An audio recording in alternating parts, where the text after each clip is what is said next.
Hello, my name is Matt Barter, and I am an artist, and I work in Brunswick, Maine, and I curate the Barter Art House. And I'm going to be starting classes, which are going to go on YouTube every week. First, we're going to start out talking about sketching and the importance of sketching. And thought we could talk a little bit about abstraction. If you think about art, it's its own specific language. And with any language, you have to learn the rules of the language. You have to learn the different structure of the language.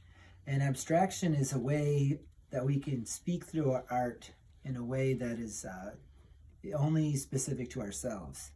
It helps us to modify a design or personalize it to ourselves. And it can help us to simplify complicated ideas. It can also help us to add our own expression, our own emotion and feeling to our artwork. You might think that abstraction is this sort of elitist concept or idea, but most people don't know that we use abstract concepts all the time. For instance, math. When we first learned to do arithmetic and adding and subtracting and all those different things, we're actually learning abstract concepts that can help us to add and subtract and divide and multiply bigger numbers. We employ these techniques, these tools, and those are abstract ideas. Similarly with art, we can employ different tools and techniques to change and modify our art. We think about abstraction, and art has always been around from the earliest times of man painting on the caves. They were manipulating their surroundings. They were manipulating the animals that they saw to make them look more personalized to what they wanted them to look like. Even just creating a painting itself is an abstract idea, taking a 3D world and putting it on a one-dimensional panel. Just doing that, we're already working in an abstract world. So let's see. One thing that really drove abstraction in the last century was innovation. Before the invention of the camera, people wanted paintings that were realistic so that they could hang them on their wall of places that they maybe have visited or wanted to visit. One famous painter named Bierstedt, he went through America and painted the West. And those paintings went to London and Paris and Europe so that people in Europe could see what the West looked like. They had no idea what the landscape was like. But when the camera came along, it kind of made those kind of painting ways outdated. And painters were allowed to explore other things, more like abstract things. Another driver for abstraction was the innovation of synthetic pigments. Before, back in the day, when the masters like Rembrandt and Daumier and all those were painting, they were using very expensive paints. And most of the cheaper paints at that time were the umbers, the ochres, the blacks. They could paint with those and then have highlights of colors that were the expensive colors. Like think of the girl with the pearl earring. There's a reason why that only one section of that painting is blue, is because that was basically crushed lapis and very expensive, hard to come by materials. Well, eventually they started to synthesize colors and make them cheaper by using metals such as copper, cadmium, magnesium, barium, lithium. They could take these metals and they could synthesize pretty much any color they want, and they became more inexpensive. And that's when you started to see artists pop up who were experimenting with these colors, like Van Gogh, Gauguin, Cézanne. If it wasn't for these synthetic paints, they probably wouldn't have been able to afford to paint in the first place, but they wouldn't have been able to paint with those vivid, bright colors. Another factor in abstraction was, in history, World War I and the first pandemic. At that time, there was a whole generation of artists that were very angry. They were angry that they had lost a lot of their friends and loved ones in World War I, and they wanted to be able to express that. And that's where expressionism started to come in, where people wanted to express raw emotion. And they were able to do this through abstraction, by just creating powerful imagery without having it be realistic or even recognizable in a way. And then after World War II, the art movement moved from Europe to America, to New York. So New York City became the center of modern art. And then we started to see a further abstraction, if you will, with Pollock, Rothko, de Kooning, and then into pop art with Warhol, Lichtenstein, and others on up to today, where we view abstraction as a very useful tool. And so now we're going to play around with some simple techniques so that we can learn to abstract. We can learn to change and modify what we see more to how we want it to look or how it feels. So let's go over to our table over here. Walk with me for a moment. You can check out this on the way. This is a larger piece I'm working on right now.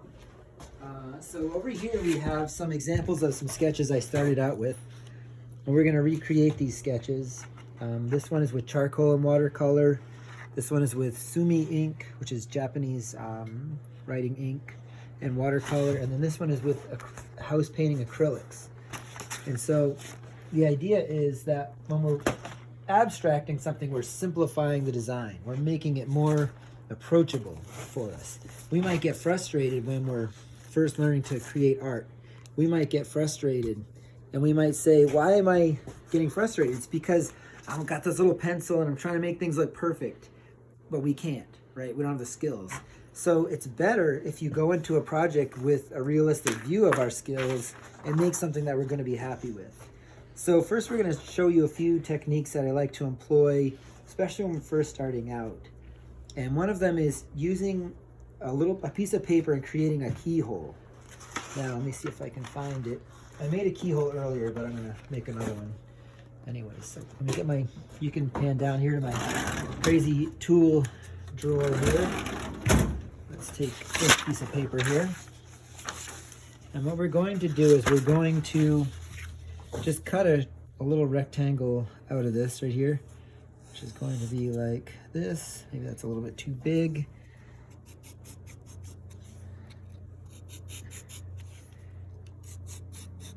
And then with this, we can take and we can create compositions.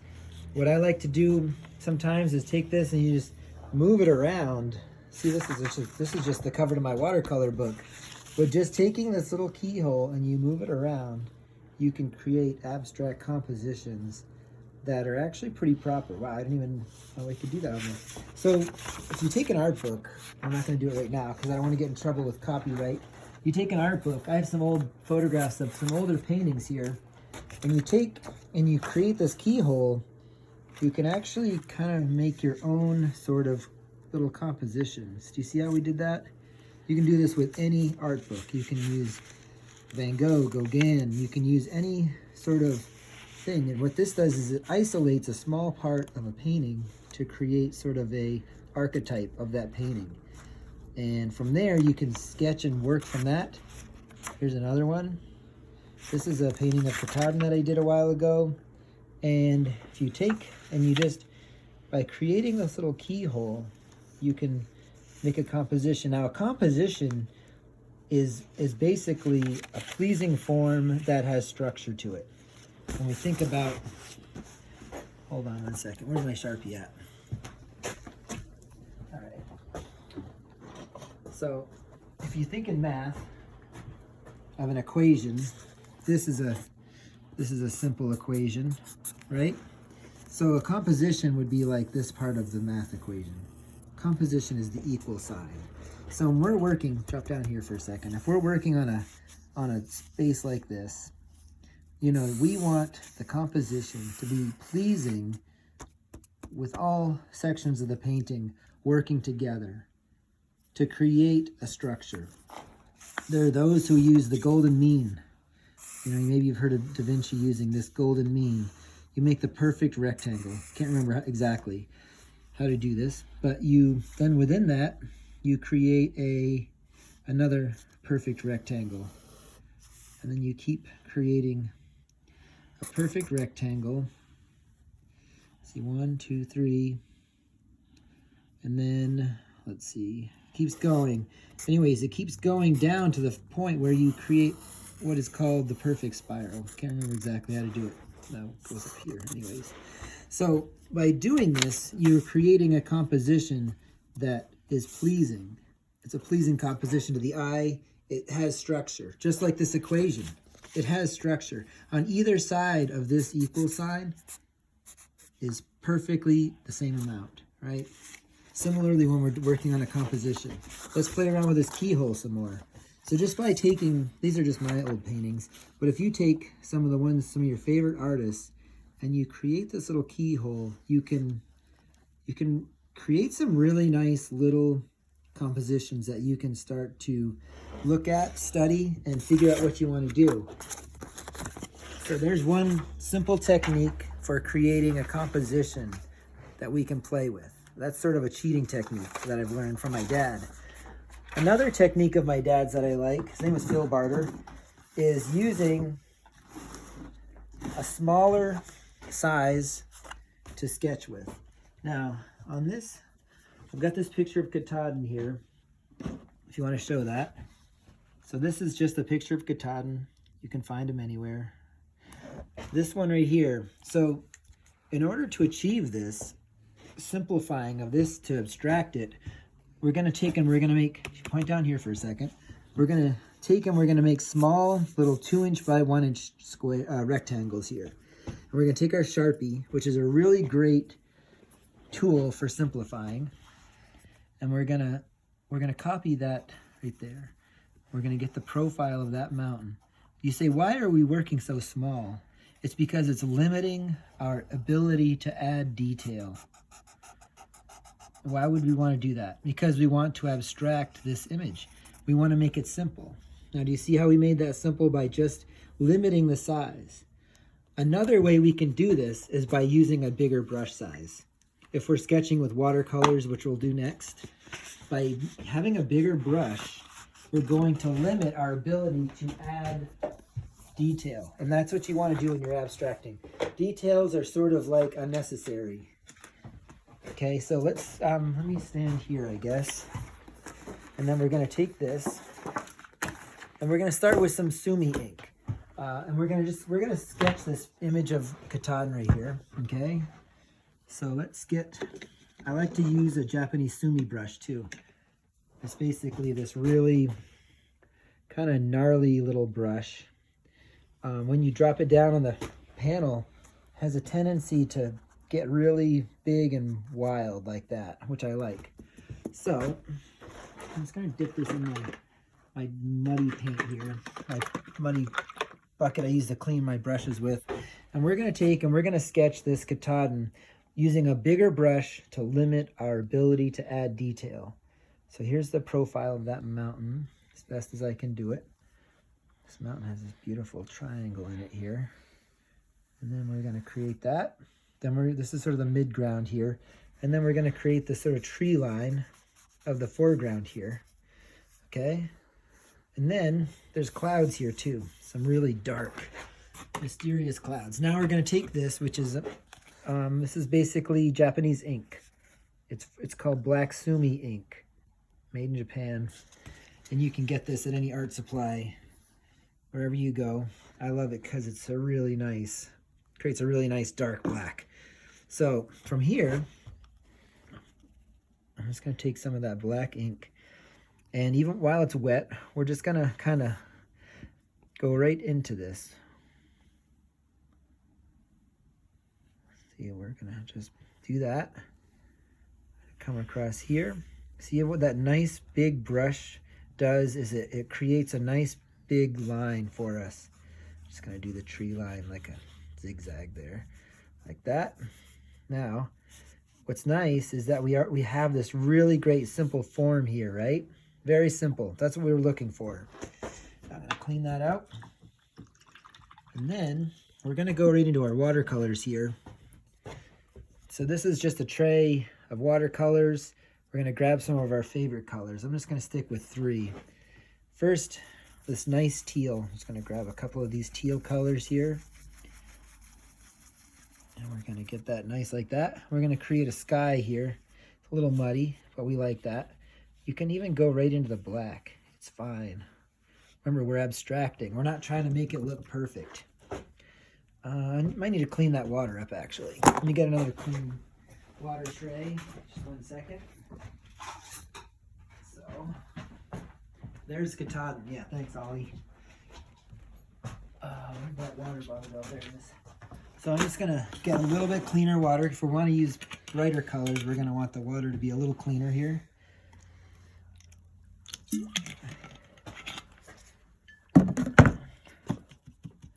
Good. I'm going to grab my tray back here. Now, let's go with, what color are we going with here? I like this brown and this dark green to create sort of a mottled green color right here for this middle area here. Just gonna fill it all in, one color, just like that. Bring it down into the other one, just like so. And then we're gonna go with a really nice orangey, yellowy color for the trees in the foreground. This is clearly sort of a fall scene here. I'm not gonna fill the whole thing with this yellow because I might want to add another color here. Now, clean that out. I want to use this really pretty Indian red raw sienna color here. We're just gonna fill in some more of these areas where the trees would be, like so. Now, see that really ugly brush? Doesn't it make some great motion there? This turquoise got a little bit muddied, so I might just add some brighter turquoise just to kind of give a little accent here. Just like that. And then on the mountain, I think I'm just going to move some of this black around to create the lines of Katahdin that are just so great. Okay, now the fun thing when we're abstracting is we can have fun with it. We don't have to make things perfectly the way that they are. We can make them the way we want them to be. Now that sketch is pretty much done, I would say. Now, we're going to show you another way, another technique of painting this, and that's going to be with charcoal. Let's peel that off and let it dry. Set that aside. Now I have some charcoal here. It's an old box of Castello charcoal, and it's just like that. We're going to take and we're going to do this exact same Katahdin here, like so. All right, there's the outline. There's this nice little foreground area here. And then there's this tree line, which we're just going to make jagged for now, like so. Don't forget the weird clouds coming over the top there. There's that sort of triangle that my dad does so good. And we're going to, from there, we're actually going to take our watercolors and we're going to scrumble into that. So let's take and make the sky. We're going to take that teal color, maybe a little lighter. We're going to take this right into here and we can just actually work it right into that charcoal and blend it. See how we got that? Like so. I'm going to bring that down to there. If you don't have charcoal, you can just make the outline with some more black sumi ink or just keep playing with what you have like that. And then I'm going to stick with this color palette. Super simple, right? That almost like a evergreen with a little bit of burnt umber in there. And then we're going to create that middle area there. Now when you're picking your subject matter, to me, the subject matter is irrelevant. What's relevant is creating that composition, that simplified form that's like an equation. You have to sort of figure that out for yourself. Okay? Now, clean that out. Go back to these yellow sort of fall colors here. With the brighter colors, I try not to mix them as much with the charcoal just to keep them a little cleaner. I'm going to change that so that we do parts of it in that color, parts of it in this sort of raw sienna color here, rose color. See how I just use that brush? It doesn't really matter. I don't care about this brush at all. Like that. And then one of my favorite painters, his name is Milton Avery, and he uses these different colors that I'm really enjoying. And I'm just going to add a color here that doesn't make sense, but I think it's going to be nice. Especially when we blend it with that charcoal. You see that pink has got such a great life to it there. We're not going to do it all. We'll leave some of it to leave that effect of snow on the mountain there. Do you see how we did that? Right here, we pan up a little bit.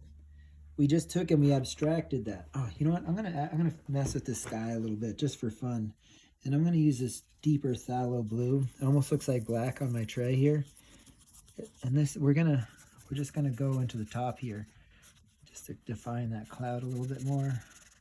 All right, I would say that is done. And that's a sketch that we could use to paint right at our oils from there. And remember, we're kind of in a pandemic, so you could do this right on site in Katahdin, or you can do this from your from your living room by just looking up images and kind of using those. Give me a second just to get some of these materials out of the way, and then I'm going to show you how you can take cheap house paints and you can sketch with those, just to show you that you can use any material you have handy. So here I've got some Benmore paints here, and you can use color samples from Home Depot. I've used those before, and the idea is just to get used to different materials, to play with different materials. This is dying, but we're gonna just use that same image for now, and we're just gonna grab some of this black house paint. This is Benmore Aura, and we're gonna create the same, we're gonna use the same profile here of this mountain here. See that? And we're gonna add that little cool triangle-y thing there. We're gonna add the clouds. See, this is even more dramatic. These paints allow for more drama here because they're so loose, you can just go with them there. So this is the middle section of that. We're learning to break a landscape down into simple forms when we do this. I'm gonna do that tree line in the front. All right. Now I could let this dry and come back to it, but for fun's sake, we're just gonna play with it right now. So we're gonna stick with that very simple color palette. A little bit of teal blue for the sky. Here we go. So I'm just gonna grab a little bit of this teal blue here, and we're just gonna run this along here. Might add some water to it just so it'll move a little easier. We're just gonna, just to show you that materials don't matter. You can use whatever you've got handy, pretty much. Just gonna leave that, clean my brush out. See how I'm just using the same brush? Just because when you're sketching, you don't have to make things perfect. And I've got a similar green that we were mixing with the brown and the phthalo green. This is just a color sample that I got from Home Depot. I'm sorry, from Benmore. It's called Roycroft Bottle Green. I think it's an Old English color.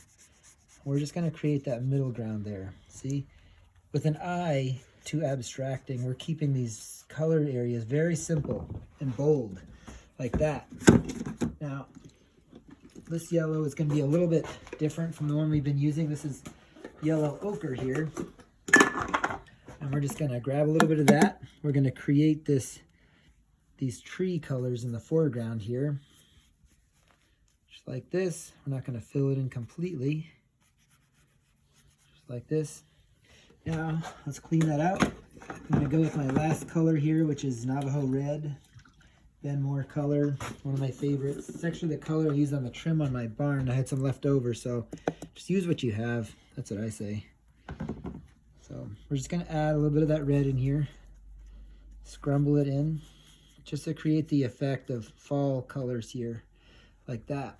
Now that I've got those on there, I could just leave it like this. I could blend these with some water, just to kind of make them more like a pastel. But I think what I'd rather do is just take a little bit of white, and we're just gonna work around with the colors that we have here. I'll show you what I mean in a second. We're gonna go and we're gonna grab this turquoise, and we're just gonna go right along that edge there with this white to blend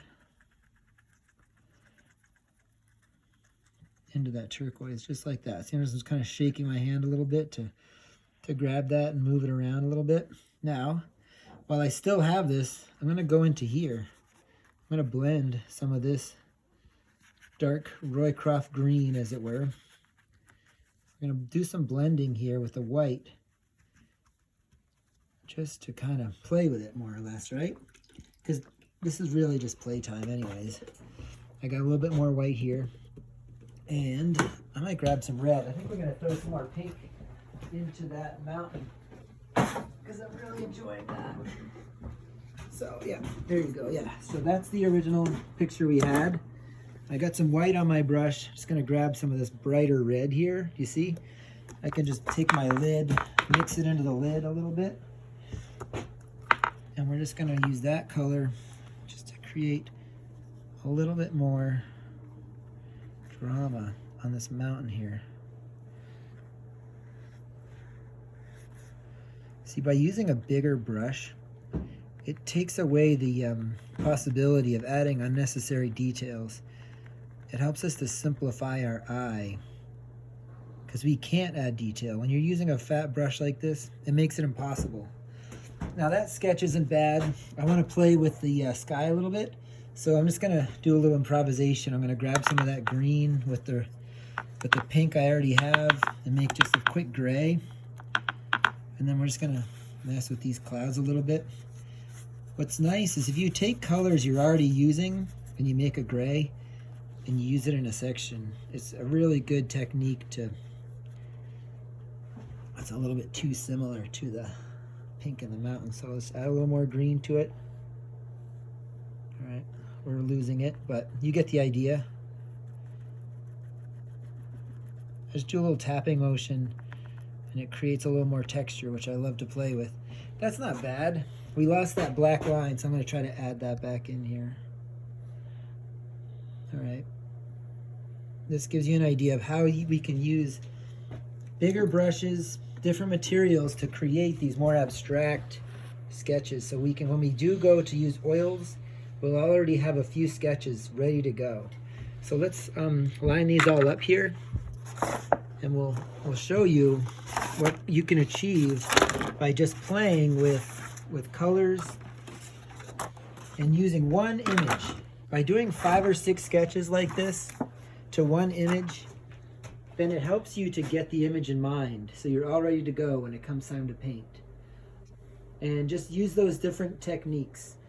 Now if you wanted to get crazy, you could even take your little keyhole window and you could even take it into one of your sketches and just make something like that.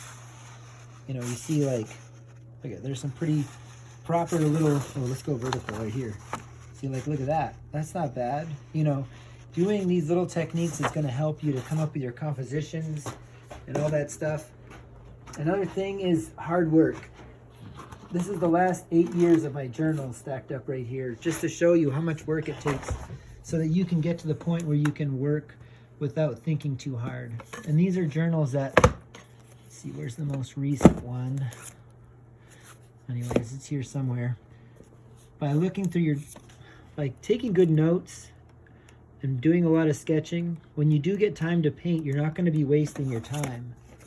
This is from last year when we did the Cantown show, 2019. You know, sketching.